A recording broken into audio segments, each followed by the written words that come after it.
Hi folks, so today we're going to talk about anti-roll bars on the M140. I'm trying to get this one out nice and quick after the last one, after such a big delay when I lost the footage for the previous one on the little bush insert. So I think with that one out now, happily I've refound the footage and we can crack straight on with the anti-roll bars. Beyond the anti-roll bars, I think that pretty much completes the project, but for little bits and bobs. But what I might do is some sort of conclusions around how I felt the car was as a whole. Was it worth spending the money that I did to transform it into something quite different? Was it worth it? Would I do it again? How it compared to other cars, that sort of thing. So it might be some really useful conclusions. I did quite a lot of miles in the car, owned it for 2 years, so you know, there might be some more good sort of subjective opinions about the package as a whole that I can pass on and people can learn from. So today's video, the anti-roll bars. So I had some H&R anti-roll bars fitted to my car. Dave Welsh at DWT fitted them, as he did with a lot of my mods. Cracking guys there at DW. So again, it's been recommended before, but they're the place to go for these cars really.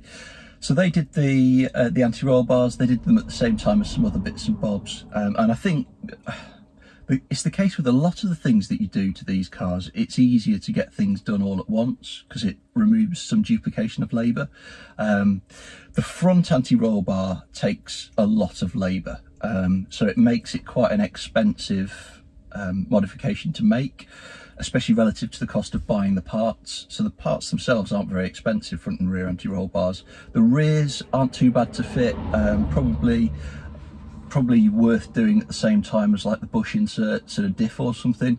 The front you have to drop the subframe, so there's no other work you're going to do that require that. So you know, it's a fair amount of labour if you decide you want to do that, but I did it. I was interested to see what a difference it would make, and I think it's fair to say I was pleased with the outcome.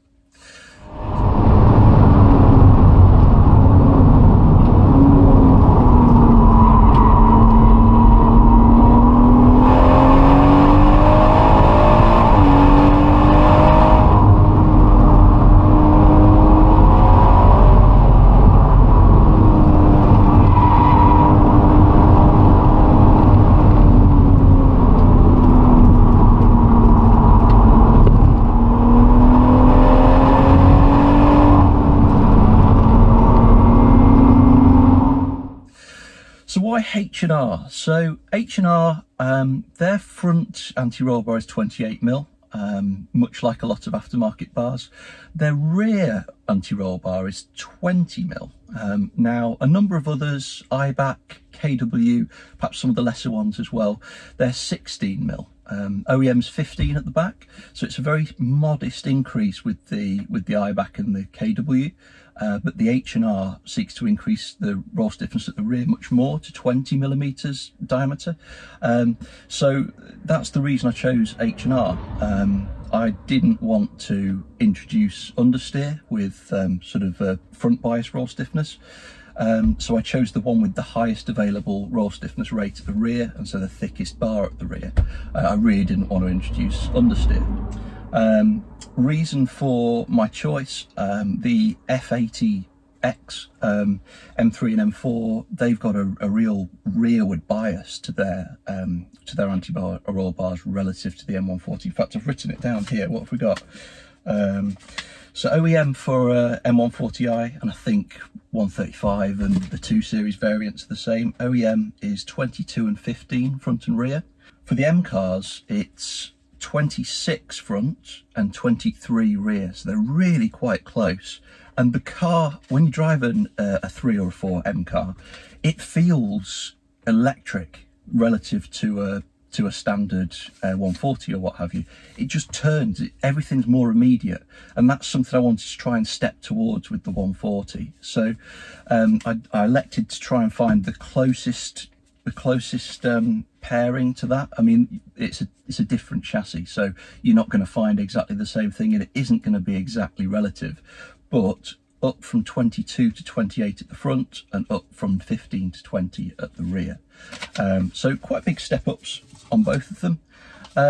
let's just run through the other manufacturers. Eibach and KW 28 front, 16 rear, so it's a very tiny increase at the rear, and I'd imagine they did that because they didn't want to introduce anything like oversteer. They really didn't want to introduce that element of risk with oversteer, but you know, from experience, it definitely won't with the 20mm H&R. So I personally would not fit the Eibach or KW combination. I don't think it's a good package for this car. I've not run it, but you know, the science behind it says it's probably going to understeer more. H&R 28 front and 20 rear, so that's what I fitted to my car, and a couple of others as well, which I thought were interesting. Hardrace 28 at the front, like others, 19 at the rear, so quite similar to H&R, and perhaps opens up an opportunity I'll talk about later. And Ultra Racing 27 at the front, so not quite as firm at the front as the others, and 16 at the rear. So again, they've gone quite conservative with the rear, and not really for me.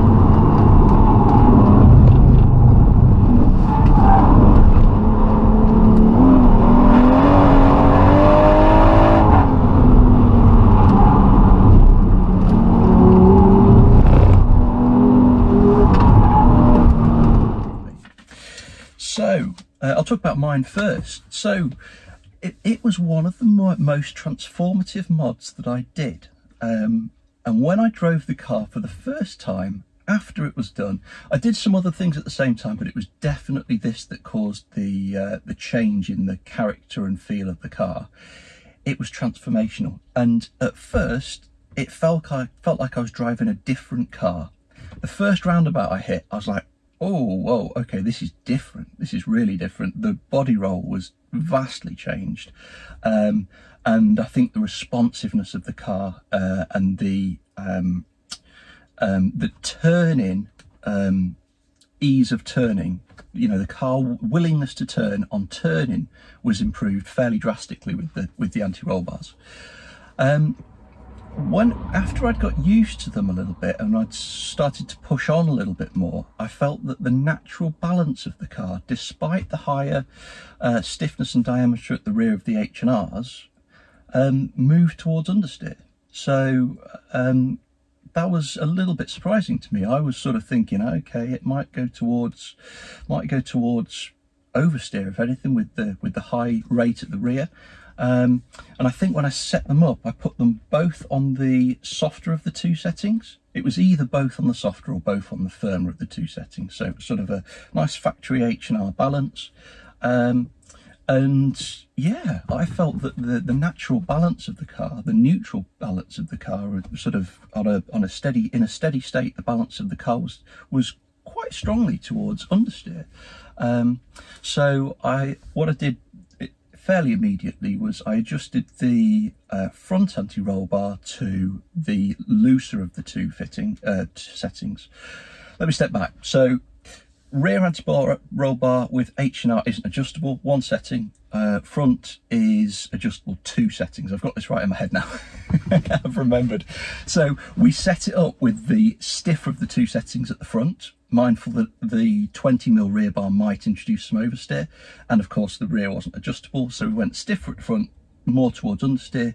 It did understeer in steady state, and so I changed it to the softer of the two.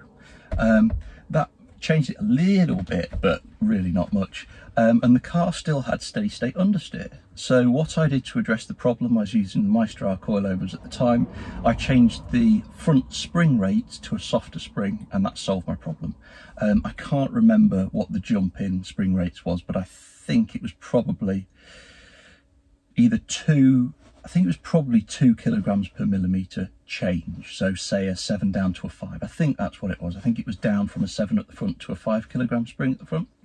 And that brought it back into a nice neutral state, which I was much happier with. So I'd kept the positive traits around the reactivity of the car and the vastly decreased body roll, but I'd ironed out that little bit of understeer that they'd introduced as well. So that made it a really positive modification. And with the KWs that I fitted afterwards, I was able to just tweak out the spring rates on the KWs were probably better for use with these. I didn't find that steady state understeer. You know, with a little bit of tweaking, it was perfectly fine. So maybe it depends what coilovers you've got or what springs you've got, but I definitely wouldn't think that anybody would find oversteer with the H&R setup. And so for that reason, I would say probably steer clear of the other selections that are available, because they will be more understeer biased. If you've got the M parts at the front of your car, the LCAs and the tension struts, you'll need adjustable drop links, and a little bit of fettling is required to make sure that everything clears right. If you can find an adjustable drop link with a smaller diameter, it's really helpful there. So I think Whiteline do some smaller diameter ones. I used drop links from Super Pro, and to be honest, they were quite thick, which really didn't help things. So if you can find one with a nice small diameter of the shaft of the drop link, it will probably help you there.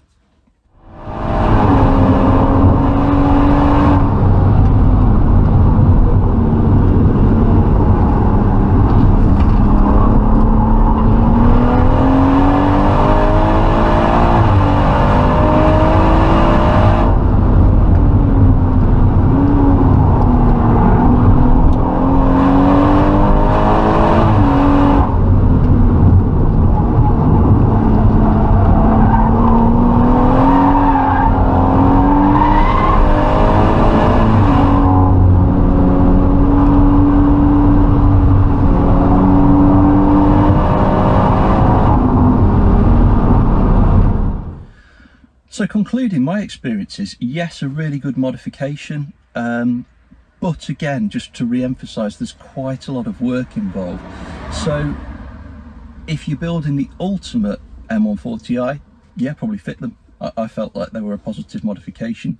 However, if you're trying to be really careful with budgets and getting the best bang for buck, and you're trying to sort of carefully select which bits you do and which bits you don't do, I'm not sure that you want to do the front. So one of the things I've been thinking about since, and I was looking at the different measurements, is what if we just did a rear anti-roll bar? So the OEM anti-roll bar is 15mm, so say a 16mm anti-roll bar from Eibach or KW might make a small difference.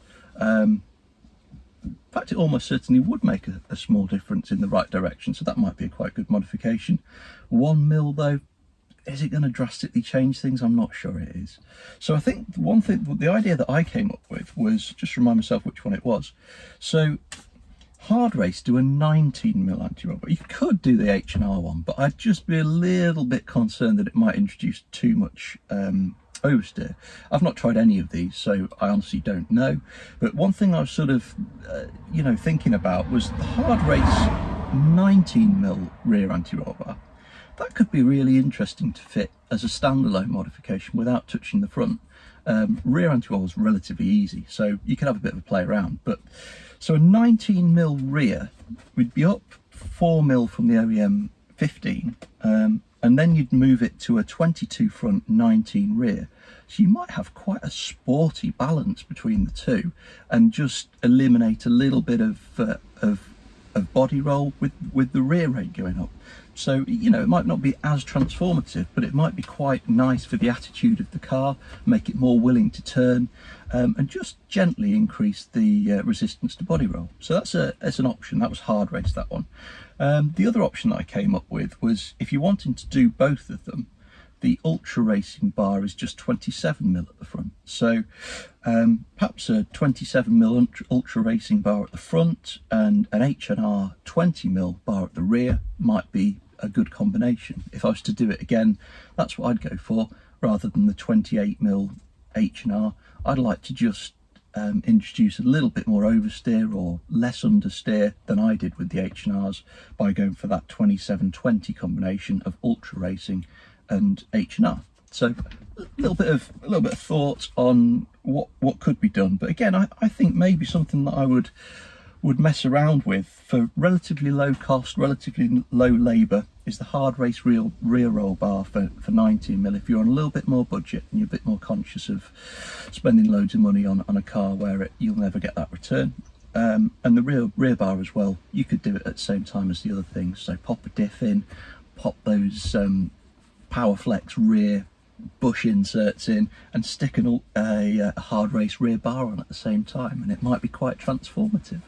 One thing you could do, if you did fit a Hardrace rear bar and you found, oh, hang on a minute, I've just got a little bit too much oversteer balance, if you're on coilovers, rather than then having to do the front anti-roll bar, what you could do is just increase the spring rate of the front a little bit to increase the roll stiffness at the front and bring that balance back to neutral. So lots of options there, and I'll pop all of the thickness of the diameters of the different roll bars on my little crib sheet there. I'll pop a little list of them all with the diameters in the comments below, and if you've got any questions, fire them across. I'm always keen to interact with people and help where I can. So my thoughts on the anti-roll bars: another good modification. It stepped my car towards where I wanted it to be, and together with all the other modifications really made it feel like much closer to an M car variant than, you know, a standard little M, if you like.